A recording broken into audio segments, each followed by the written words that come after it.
Good morning, welcome to వార్తలు వాస్తవాలు. నా పేరు రాజేష్.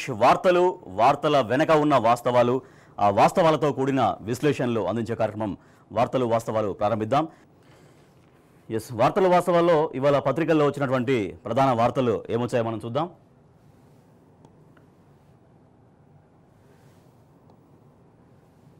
ముందుగా నమస్తే తెలంగాణ పత్రిక తీసుకుందాం. నమస్తే తెలంగాణలో సామాన్యుడి గుండెల్లో హైడ్రా గుణపం అని ప్రధానంగా మనం వార్త చూస్తున్నాం.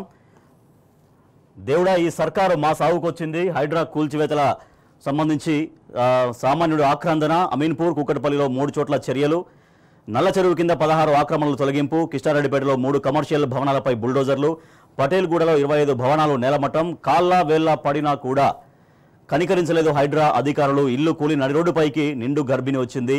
3 రోజుల క్రితం ప్రారంభమైన పిల్లల దవాఖానా కూల్చివేత, సామాన్లకు కూడా సమయం ఇవ్వలేదు. నోటీసులు ఇవ్వకుండానే ఇండ్లపైకి బుల్డోజర్ దూసుకొచ్చింది. నివాసం ఉంటే కూల్చబోమన్న రంగనాథ్ మాట ఉత్తదే. సో ఎంత దారుణమైనటువంటి వార్త మనం చూస్తున్నాం. వాళ్ళు ఎప్పటి నుంచో అక్కడ ఉన్నారు. అంటే నిజంగా ఆక్రమణలు కూల్చివేయాలి, ఇది ఓకే. బట్ పెద్దవాళ్లకు కేవలం నోటీసులు ఇచ్చి వాళ్ళకు సమయం ఇచ్చి ఇక అది ఆ వార్త పక్కకు పోగానే వాళ్ళపైన చర్యలు, ఎటువంటి చర్యలు మనకు కనిపించవు. కానీ సామాన్య ప్రజలు ఎవరైతే అక్కడ నివాసం ఏర్పాటు చేసుకొని లేదంటే అక్కడ కిరాయి కుండుకుంటూ ఉంటారో వాళ్ళపైనే ఈ హైడ్రా బుల్డోజర్ ప్రతాపం చూపిస్తుంది. సో రంగనాథ్ చాలా స్పష్టంగా చెప్పారు, ఏంటి నివాసం ఉండే వాటి జోలికి మేము పోము అనేది ఆయన స్వయంగా గతంలో చెప్పినటువంటి మాట. అప్పుడప్పుడు కూడా ఆయన చెప్తూ ఉన్నారు. కానీ జరుగుతుంది మాత్రం క్షేత్రస్థాయిలో మరొకటి. సో ఇంత దారుణంగా ఉంటే మనం ఈ ఫొటోస్ మనం చూస్తున్నాం. ఈ ఫొటోస్ మనం చూడొచ్చు. అంటే ఎంత దారుణంగా ఇబ్బంది పడ్డారో నిన్న హైడ్రా కూల్చివేతలకు సంబంధించి అనేది. కూకట్పల్లి నల్ల చెరువు వద్ద ఆదివారం ఉదయం భవనాలు కూల్చివేస్తున్న హైడ్రా ఫోటో మనం చూస్తున్నాం. తర్వాత అమీన్పూర్లోని కిష్టారెడ్డిపేటలో హైడ్రా కూల్చివేతలతో వీధిన పడినటువంటి కుటుంబాలు. వాళ్ళ గ్యాస్ పొయ్యి దగ్గర నుంచి, గ్యాస్ సిలిండర్ దగ్గర నుంచి, తర్వాత టేబుల్ ఫ్యాన్ కావచ్చు, వాళ్ళ ఇంట్లో ఉండేటువంటి సామాగ్రి, వాళ్ళు బియ్యం బస్తాలు లేకపోతే ఏదన్నా కుటుంబానికి సంబంధించినటువంటి నిత్యావసర వస్తువులకు సంబంధించి కూడా మొత్తం పెట్టుకొని రోడ్డున పడ్డటువంటి ఆ కుటుంబం యొక్క ఆవేదన మనం చూస్తున్నాం. సో ఈ సర్కారు మా సాగుకు వచ్చింది అంటూ వాళ్ళు ఈ సర్కారును శాపనార్థాలు పెడుతున్నారు సర్కారు పైన. 3 చోట్ల కలిపి మొత్తం 8 ఎకరాల ప్రభుత్వ స్థలాన్ని రక్షించినట్టు హైడ్రా ప్రకటించింది. ఈ కూల్చివేతల్లో సామాన్యుడే మరొకసారి సమిధగా మారడం. అమీన్పూర్ మున్సిపాలిటీ పరిధిలోని పటేల్గూడ, కృష్ణారెడ్డిపేట గ్రామాల్లోని ప్రభుత్వ భూమిలో అక్రమ నిర్మాణాలు జరిగాయని హైడ్రా కూల్చివేతలు ప్రారంభించింది. సో అయితే మనం చూడొచ్చు, ఇక్కడ ఫోటోగ్రాఫ్ మనం చూస్తున్నాం. కూకట్పల్లి నల్ల చెరువు వద్ద హైడ్రా కూల్చివేతలతో వీధినబడ్డ బాధితుల సామాగ్రి చూస్తున్నాం. ఎంత హృదయ విదారకంగా ఉంది ఈ ఫోటో చూస్తుంటే. ఎందుకంటే వాళ్ళ కనీసం సామాను చదువుకునేటువంటి అవకాశం కూడా ఇవ్వలేదు. సో ముందే నోటీసులు ఇస్తే, లేకపోతే మేము పలానా రోజు కూల్ చేస్తున్నాం, మీరు ఒక 10 డేస్లో మీరు అక్కడి నుంచి ఖాళీ చేయాలి అనేది ముందు చెప్తే వాళ్ళ ఇంట్లో సామానంతా కూడా సర్దుకోవడమో లేకపోతే వేరే దగ్గరికి వెళ్ళి అక్కడ నివాసం ఉండడమో ఏదో ఒకటి చేస్తారు. కానీ ఉన్న పలంగా అప్పటికప్పుడు హైడ్రా బుల్డోజర్ వచ్చి ఇండ్లపైన దూసుకొస్తే మేము మా బతుకులేం కావాలి, ఇప్పుడు మేము రోడ్డున పడ్డాం, మా బతుకులకు ఎవరు గ్యారంటీ అంటూ వాళ్ళు ఆవేదన వ్యక్తం చేస్తున్నారు. చూడొచ్చు ఇక్కడ బాధితుల ఆవేదన. అప్పు చేసి బతుకుతున్నాం, ఎవరిపైన ఆధారపడకుండా బతకాలని అప్పు చేసి రేకుల షెడ్డు నిర్మించుకుని క్యాటరింగ్ పనులు చేసుకుంటున్నా, నాతో పాటు మరికొంతమందికి ఉపాధి కల్పిస్తున్నా, నన్ను ఇప్పుడు రోడ్డున పడేశారు. కూలగొట్టడానికి ముందు నోటీసులు, సమయం ఇచ్చి ఉంటే ఇంత నష్టం జరిగి ఉండేది కాదు. ఇప్పుడు అంతా కోల్పోయి రోడ్డున పడ్డా మమ్మల్ని ఎవరు ఆదుకుంటారు? మా లాంటిలోని ఇబ్బంది పెట్టేవారిని ఆ దేవుడే చూసుకుంటాడని ఒక బాధితుడు చాలా ఎంత రోధిస్తున్నాడో మనం చూస్తున్నాం. ఎందుకంటే ఉన్న పలంగా ఒక్కసారి రోడ్డున పడితే ఆ బాధ అంతా ఇంత కాదు, చాలా తీవ్రమైనటువంటి మానసిక వేదన ఉంటుంది, మానసిక బాధ ఉంటుంది. సో అదే రమేష్, బెస్ట్ వింటేజ్ క్యాటరింగ్ నిర్వాహకుడు, ఆయన బాధితుడు హైడ్రా కూల్చివేతల్లో. రేవంత్ రెడ్డికి పుట్టగతులుండవు, రేవంత్ రెడ్డిని నమ్మి ఓటేస్తే రోడ్డున పడేశారు, యజమానిని కాకుండా కిరాయిదారులను శిక్షిస్తే ఎలా? ముందుగా చెబితే సామాగ్రి తీసుకుని ఉండేవాళ్ళం, అధికారుల కాళ్లకు మొక్కినా కూడా వినలేదు. సో అధికారుల కాళ్ళ మీద పడి ప్రాధేయపడ్డా కూడా వినలేదు, మా గోడు పట్టించుకోలేదు, మమ్మల్ని ఉన్న పలంగా రోడ్డున ఈడ్చవతల పడేసినంత పనిచేశారనేది ఆ బాధితురాలు. ఎందుకంటే ఆ కన్నీళ్ళ విలువ వాళ్ళు అనుభవించే వాళ్ళకే తెలుస్తుంది. సో మనం చూడొచ్చు ఎంత హృదయ విదారకంగా వాళ్ళు ఏడుస్తున్నారు. నా కోడలు గర్భవతి, ఇప్పుడు మా గూడు కూల్ చేస్తే మేము ఎలా బతకాలి? దేవుడు వీరిని తప్పకుండా శిక్షిస్తాడు. నా కొడుకు కష్టార్జితంతో నిర్మించుకున్నటువంటి రేకుల షెడ్డును కూల్చిన రేవంత్కు పుట్టగతులు ఉండవని ఆదిలక్ష్మి అని ఒక మహిళ చాలా హృదయ విదారకంగా రోధిస్తున్నటువంటి ఫోటో మనం చూస్తున్నాం. 3 ఆడపిల్లలు అన్యాయం చేయొద్దు, ఇల్లు కూల్చేయడంతో ఎక్కడికి వెళ్లాలో తెలియక రోధిస్తున్నటువంటి గర్భిణీ ఫోటో మనం చూస్తున్నాం. నల్లచెరువు వద్ద కూల్చివేతల్ని అడ్డుకుంటున్నటువంటి స్థానికులు. సో ఈ ఫోటో మనం చూస్తున్నాం. కూకట్పల్లి నల్లచెరువు వద్ద అధికారి కాళ్లపైన పడి రోధిస్తున్నటువంటి బాధితురాలి ఫోటో మనం చూస్తున్నాం. సో ఇంత ప్రాధేయపడ్డా, ఇంత వేడుకున్నా కూడా అధికారులు ఎవరు కూడా కనికరించలేదు అంటూ అక్కడ హైడ్రా బాధితులు తీవ్ర ఆవేదన వ్యక్తం చేస్తున్నారు. సో ఇదే హైడ్రా బుల్డోజర్ మరి పెద్దవాళ్ళ జోలికి ఎందుకు వెళ్ళట్లేదు? కేవలం నోటీసులు ఇవ్వడం, వాళ్ళకు సమాచారం ఇవ్వడం, తర్వాత సమయం ఇవ్వడం, ఆ సమయం తర్వాత అసలు నిజంగా మళ్ళీ దాన్ని ఏమైంది, మరి మేము సమయం ఇచ్చాం కదా, మీరు ఖాళీ చేస్తున్నారా లేదా, అక్కడి నుంచి మీ నిర్మాణాలను మీరు కూల్ చేసుకుంటారా లేదా, మరి హైడ్రా బుల్డోజర్ వస్తుంది అని ఆ తర్వాత జరగాల్సినటువంటిది ఏది జరగట్లేదు. కేవలం మీడియాలో వార్తల కోసం మాత్రమే నోటీసులు ఇచ్చినట్టు రావడం, తర్వాత సమయం ఇచ్చినట్టు రావడం, వాళ్ళది కూల్ చేస్తాం, ఎంతటి వాళ్ళైనా కూడా వదిలిపెట్టాం అనేది పదే పదే హైడ్రా అధికారులు చెప్తున్నారు, రంగనాథ్ చెప్తున్నారు. కానీ అటువైపు మాత్రం బుల్డోజర్ వెళ్ళట్లేదు. ఈ వరుసగా ఈ మధ్యకాలంలో ఎక్కడ కూల్చివేతలు చూసినా కూడా కేవలం అది సామాన్యులు ఎఫెక్ట్ అవుతున్నారు, మధ్యతరగతి ప్రజలు మాత్రమే ఎఫెక్ట్ అవుతున్నారు. సో అదే సిచ్యువేషన్ మనకి ఇక్కడ కనిపిస్తూ ఉంది.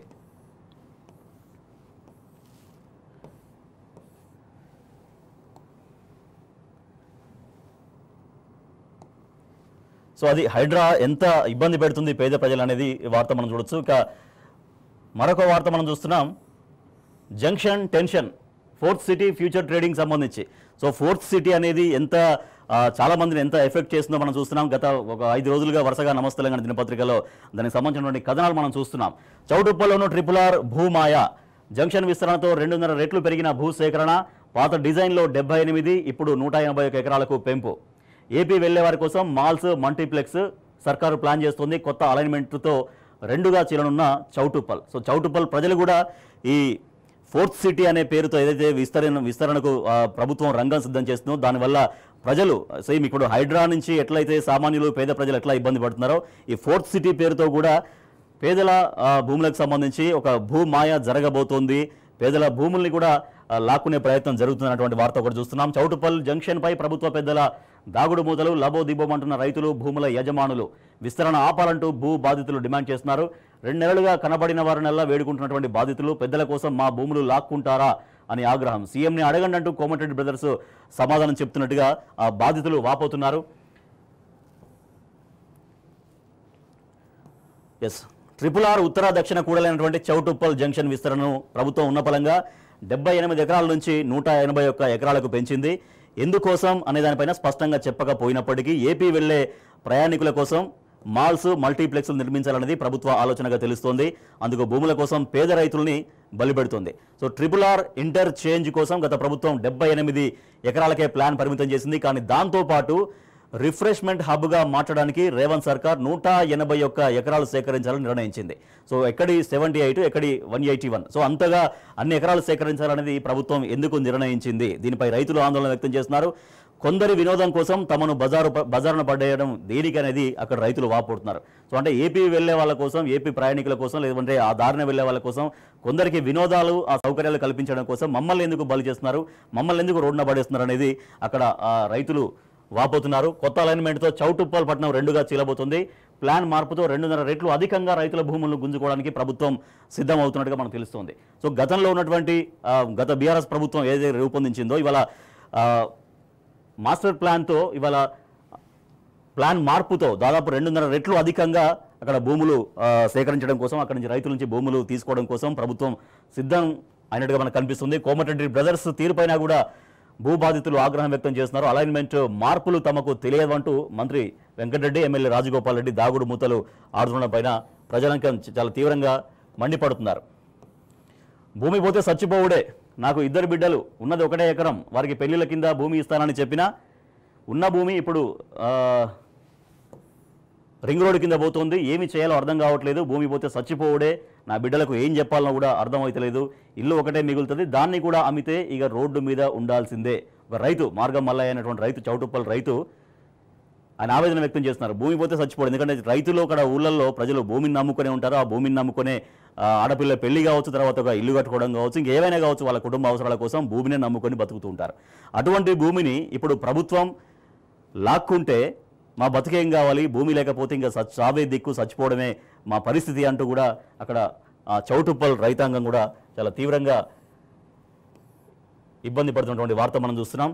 సో ఇది అంటే జంక్షన్ టెన్షన్, చౌటుప్పల్లో RRR భూమాయ ఎట్లా జరుగుతోంది, సో దానికి ప్రభుత్వ పెద్దలే అక్కడ జిల్లా మంత్రులు కూడా అక్కడ రైతులు పోయి ఎంత ఆవేదన చెందినా కూడా రైతులు తమ గోడు వెళ్ళబోసుకున్నా కూడా రైతాంగం సీఎంకు చెప్పుకోండి అనే ధోరణిలోనే ఒక తీసివేసే విధంగానే మాట్లాడుతున్నారు తప్పించి ఆ రైతుల సమస్యలు ఎట్లా పరిష్కారం చేయాలి, మరి వాళ్ళకి ఎందుకు మీ భూములు తీసుకోవాల్సి వచ్చిందో కనీసం చెప్పడానికి కూడా అక్కడ జిల్లా మంత్రులు ఎవరు కూడా రైతులతో మాట్లాడే పరిస్థితి కూడా లేదనేది రైతులు వాపోతున్నారు, చౌటుప్పల్ రైతులు.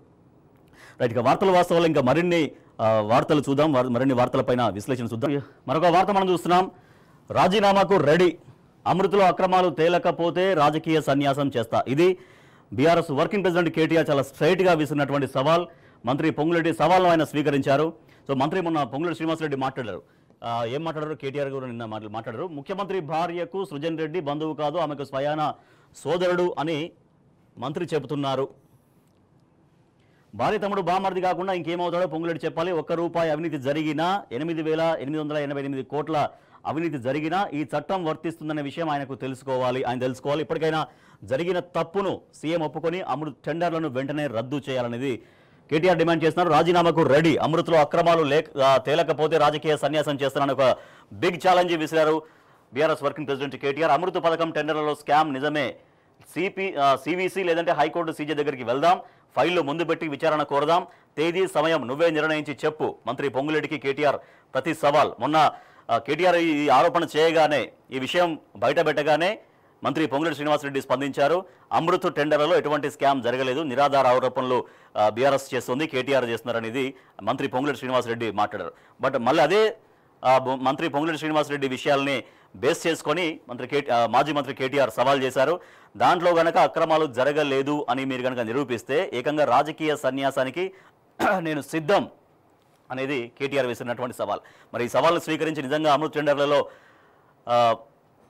ఎటువంటి అవకతవకలు జరగలేదు అని ప్రభుత్వం నిరూపించుకున్నటువంటి ఆ దమ్ము ఆ ధైర్యం చేయగలదా అనేది మనం చూడాలి. కేంద్ర ప్రభుత్వ పథకమైనటువంటి అమృత్ టెండర్ల విషయంలో మంత్రి పొంగులేటి విసిరిన సవాల్ను స్వీకరిస్తున్నానని బీఆర్ఎస్ వర్కింగ్ ప్రెసిడెంట్ కేటీఆర్ పేర్కొన్నారు.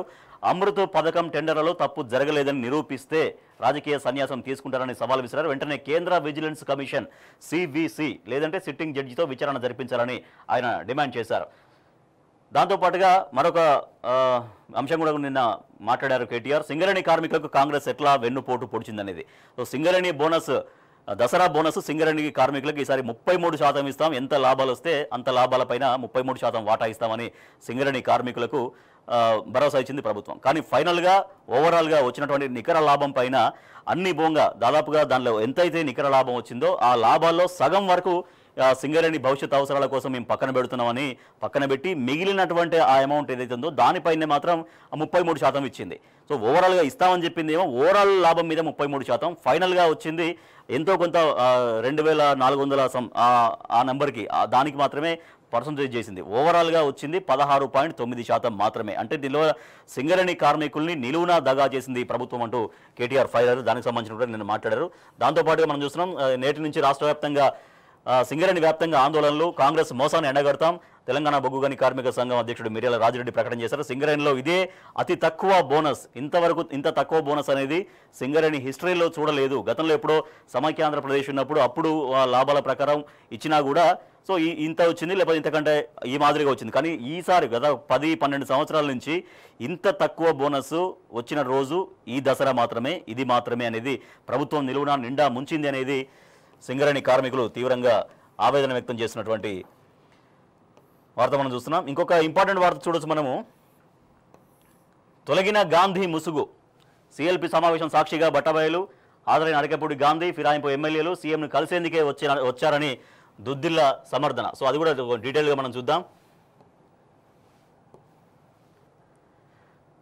సో మొన్నటిదాకా అరకెపూడి గాంధీ బీఆర్ఎస్ పార్టీ ఎమ్మెల్యేనే మాకేంటి సంబంధం అనేది మాట్లాడుతూ వచ్చారు కాంగ్రెస్ పార్టీ నాయకులు, మంత్రులు కావచ్చు. శ్రీధర్ బాబు స్వయంగా చెప్పారు ఆయన బీఆర్ఎస్ ఎమ్మెల్యేనే కదా, కాంగ్రెస్ పార్టీకి సంబంధమైనది. కానీ తొలగిన గాంధీ ముసుగు, సిఎల్పి సమావేశానికి ఫిరాయింపు ఎమ్మెల్యేలు హాజరయ్యారు. ఇప్పుడేమంటారని బీఆర్ఎస్ నిలదీస్తోంది. సీఎంను కలిసేందుకే వచ్చారనేది మంత్రి శ్రీధర్ బాబు ఆయన సమర్థించుకునే ప్రయత్నం చేస్తున్నారు. ఇంకా బుకాయించొద్దు అంటూ మాజీ మంత్రి హరీష్ రావు ఫైర్ అయ్యారు. సో మొన్న అరకెపూడి గాంధీ విషయంలో ఎంత పెద్ద రచ్చ జరిగిందో మనం చూసాము. ఆయన స్వయంగా బీఆర్ఎస్ ఎమ్మెల్యే పాడి కౌశిక్ రెడ్డి ఇంటిపైకి కొన్ని వందల మందిని తీసుకెళ్లి అక్కడ అటాక్ చేయడం మనం చూసాం. ఇంట్లో అద్దాలు ధ్వంసం చేశారు, వాళ్ళ ఇంట్లో ఉన్నటువంటి మహిళల్ని కూడా భయభ్రాంతులకు గురి చేశారు. ఒక రకమైనటువంటి గూండాయిజానికి దిగినటువంటి బీఆర్ఎస్ పార్టీ చెప్తున్న నేపథ్యంలో మా వాళ్ళే అనేది మన ముఖ్యమంత్రి సర్టిఫికేట్ ఇచ్చారు. సో మొదటి నుంచి కాంగ్రెస్ సంబంధించిన నాయకులు, కాంగ్రెస్ మంత్రులు ఏం చెప్తున్నారు, బీఆర్ఎస్ ఎమ్మెల్యేల మధ్యలో ఫైట్ అనేది చిత్రీకరించే ప్రయత్నం చేశారు. కానీ ఫైనల్గా నిన్న ఆయన గాంధీ భవన్లో కనిపించారు, ఇక్కడ పీసీసీ సమావేశంలో కనిపించారు. నిజంగా బీఆర్ఎస్ ఎమ్మెల్యే అయితే ఆయన కూడా చెప్తున్నారు, ఇంకా నేను బీఆర్ఎస్ ఎమ్మెల్యే కాబట్టి ఒక ప్రతిపక్ష ఎమ్మెల్యేని కాబట్టి నాకు పీఏసీ చైర్మన్ ఇచ్చారని ఎందుకు అనుకోకూడదంటూ గాంధీ ప్రశ్నిస్తున్నారు. మరి నిజంగా బీఆర్ఎస్ పార్టీ ఎమ్మెల్యే అయితే తెలంగాణ భవన్ రావాలి, లేకపోతే బీఆర్ఎస్ పార్టీ సమావేశాల్లో పాల్గొనాలి, ఏమైనా ఉన్నా కూడా చిన్న చిన్న పొరపాచాలు ఉన్నా కూడా వాటిని కరెక్ట్ చేసుకొని మళ్ళీ సమావేశాలకు రావాలి. కానీ అట్లా కాకుండా గాంధీ భవన్కు ఎందుకు వెళ్తారు? పోనీ ఒక ఎమ్మెల్యే కాబట్టి నియోజకవర్గంలో ఏదైనా జరిగితే, ఏదైనా డెవలప్మెంట్ ప్రోగ్రామ్ జరిగితే డెఫినెట్గా ప్రోటోకాల్ ప్రకారం అక్కడ ఎమ్మెల్యే హాజరు కావాలి, అది ఖచ్చితంగా హాజరు కావాలి. ముఖ్యమంత్రి ఎవరున్నా, మంత్రి ఎవరున్నా కూడా స్థానిక ఎమ్మెల్యేగా ప్రోటోకాల్ ప్రకారం అక్కడికి వెళ్ళాలి, అక్కడ కలవచ్చు, అక్కడ మాట్లాడవచ్చు. కానీ ఒక పార్టీ ఎమ్మెల్యేలని చెప్పుకుంటూ గాంధీ భవన్కి ఆయన పీసీసీ సమావేశానికి ఎందుకు వెళ్లాల్సి వచ్చింది? దీంతో ముసుగు పూర్తిగా తొలగిపోయింది అనేది బీఆర్ఎస్ పార్టీ వర్గాలు చెప్తున్నటువంటి మాట. మరొక వార్త చూస్తున్నాం. రైతు మెడకు RRR మెలిక ప్రజెంటేషన్లో ఉన్నట్టు ప్రదేశంలో లేదు. శివన్నగూడెం వరకు 2 నుంచి 4 కిలోమీటర్ల దూరం, కొత్త మ్యాప్లో లేకున్నా క్షేత్రస్థాయిలో మార్క్ అని మరొక వార్త చూస్తున్నాం. భూమిని నమ్ముకొని బతుకుతున్నాం, అప్పు చేసి కొన్న ప్లాటు బాయే ఇప్పుడు భూమి తీసుకుంటే మూడోసారి కూడా మరింత నష్టపోతాం, ప్రమాదంలో పడతాం అనేది రైతులు తీవ్ర ఇబ్బందులు పడుతున్నారు. 28 కిలోమీటర్లు కుదించడం సరికాదు, స్వార్థం కోసం అలైన్మెంట్ మారుస్తున్నారు, రెండోసారి మార్కింగ్ సరికాదు. చౌటుప్పల్ రెవెన్యూ పరిధిలో గతంలో 4 గుంట్ల భూమి పోతే ఇప్పుడు 7 ఎకరాలు పోతుందంటూ ఇందాక మనం చౌటుప్పల్ సంబంధించిన వార్త కూడా మనం మళ్ళొకసారి మనం చూస్తున్నాం.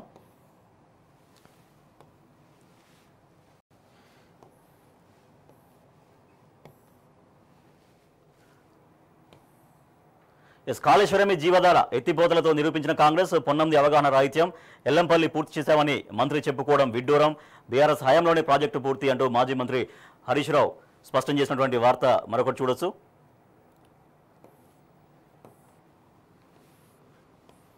ఫార్మాసిటీకి సంబంధించినటువంటి వార్త చూస్తున్నాం. ఫార్మాసిటీ రోజుకో డ్రామా. ఫార్మాసిటీపై రేవంత్ సర్కారు దాగుడు మూతలాడుతోంది. రద్దు చేశామని ఒకసారి, చేయలేదని మరొకసారి. మీడియాకు చెప్పేది ఒకటి, కోర్టు ముందు మరొకటి. ఫార్మా విలేజ్, ఫార్మా క్లస్టర్ అంటూ పూటకో మాట. జిల్లాలోనూ పెడతామంటూ ప్రభుత్వాధినేతల ప్రకటనలు. ఫార్మాసిటీకి సంబంధించి ప్రభుత్వం అధికారంలోకి వచ్చిన కొత్తల్లోనే ఫార్మాసిటీ రద్దు చేస్తున్నామని ముఖ్యమంత్రి స్వయంగా ప్రకటించినటువంటి మాట. కానీ ఇప్పుడు ఇంకా బయటనేమో ఇట్లా చెప్తున్నారు, ఓవరాల్గా ఇట్లా చెప్తున్నారు. కానీ కోర్టులలో లేకపోతే చెప్పాల్సినటువంటి ప్లేసులలో మాత్రం ఫార్మాసిటీ ఇంకా రద్దు కాలేదు, ఫార్మాసిటీ కొనసాగుతుందని చెప్పడం కావచ్చు. తర్వాత ఫార్మా క్లస్టర్లు ఉంటాయి, ఫార్మా విలేజ్లు ఉంటాయని ఫార్మాసిటీ పైన ప్రభుత్వం దోబూచులాడుతున్నటువంటి పరిస్థితి మనకు కనిపిస్తోంది. సో ఎందుకు నిజంగా ఫార్మాసిటీ ఉంటుందా ఉండదా? ఉంటే డెఫినెట్గా ఉంటుంది, మేము దాన్ని కొనసాగిస్తున్నాం అని చెప్పడమా, దానికి ఇంకా మరికొన్ని ఏమైనా యాడ్ చేయాలనుకుంటున్నారా, అట్లాంటివి చెప్పాలి. కానీ ఫార్మాసిటీ రద్దు చేస్తే కనుక గత ప్రభుత్వం రైతుల నుంచి ఏవైతే భూములు తీసుకుందో ఆ భూముల్ని ఇచ్చేయాలి, మళ్ళీ వాపసు ఇచ్చేయాలి. ఎందుకంటే ఫార్మాసిటీ కోసమే గత ప్రభుత్వం భూమి సేకరించింది కాబట్టి భూమి సేకరించిన దాన్ని ఫార్మాసిటీ రద్దు చేస్తే కనుక డెఫినెట్గా ఆ రైతులందరికీ ఇవ్వాలి అనేది బీఆర్ఎస్ పార్టీ డిమాండ్ చేస్తుంది. కానీ అటు ఫార్మాసిటీ పైన దాగుడు మూతలాడుతూ ఫార్మాసిటీ ఉందని ఒకసారి, ఫార్మాసిటీ లేదని ఒకసారి, అంటే రైతులకు ఆ భూములు మళ్ళీ తిరిగి వెనక్కి ఇచ్చే ఉద్దేశం ప్రభుత్వానికి లేనట్టుగా మనకు చాలా స్పష్టంగా కనిపిస్తున్నటువంటి వార్త ఒకటి చూడొచ్చు.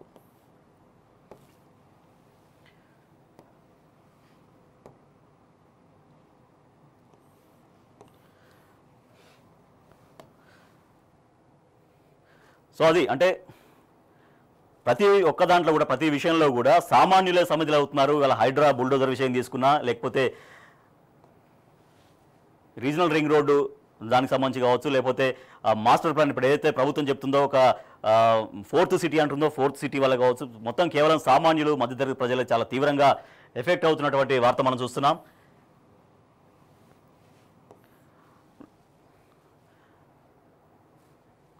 రైట్, ఇక మనం చూస్తున్నాం మళ్ళీ అదే హైడ్రాకి సంబంధించినటువంటి వార్త చూడొచ్చు.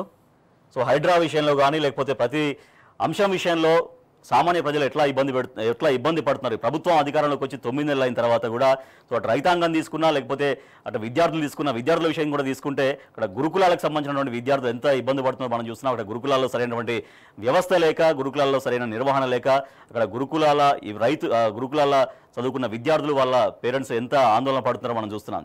పాము కాట్లు కావచ్చు, తర్వాత ఒక కలుషిత ఆహారం తినడం, తర్వాత రకరకాలుగా అక్కడ సమస్యలతో గురుకులాల్లో ఒక వ్యవస్థే మరింతగా దిగజారిపోతున్నటువంటి పరిస్థితి. గతంలో గురుకుల వ్యవస్థను చాలా గొప్పగా బాసిల్లే విధంగా, గొప్పగా వర్ధిల్లే విధంగా బీఆర్ఎస్ ప్రభుత్వ హయాంలో జరిగింది. కానీ అదే గురుకుల వ్యవస్థ ఇవాళ ఒక డౌన్ దిశగా వెళ్తోంది. మరో విషయం తీసుకుంటే రైతుల విషయం కూడా తీసుకుంటే రైతులకు రైతు బంధు లేదు, రైతు భరోసా ఇస్తామని చెప్పారు. రైతు భరోసా ఇస్తామని చెప్పినటువంటి ప్రభుత్వమే ఫైనల్గా రైతు బంధు ఇస్తున్నామని చెప్పింది. కానీ ఆ రైతు బంధు కూడా ఇంతవరకు రాకపోవడం, దాదాపు మొత్తం కాలం అంతా కూడా ముగిసిన తర్వాత కూడా రైతు బంధు రాకపోవడం, అటు రైతాంగం కూడా తీవ్రంగా ఇబ్బందులు పడుతున్నారు. దాంతోపాటు రుణమాఫీ విషయం తీసుకుంటే రుణమాఫీ కూడా రోజుకొక మాట, పూటకొక మాటగానే మనకు వినిపిస్తోంది, కనిపిస్తోంది. సో ముఖ్యమంత్రి టోటల్గా రుణమాఫీ మొత్తం జరిగిందనేది ఇప్పటిదాకా కూడా ఆయన చెప్తున్నటువంటి మాట.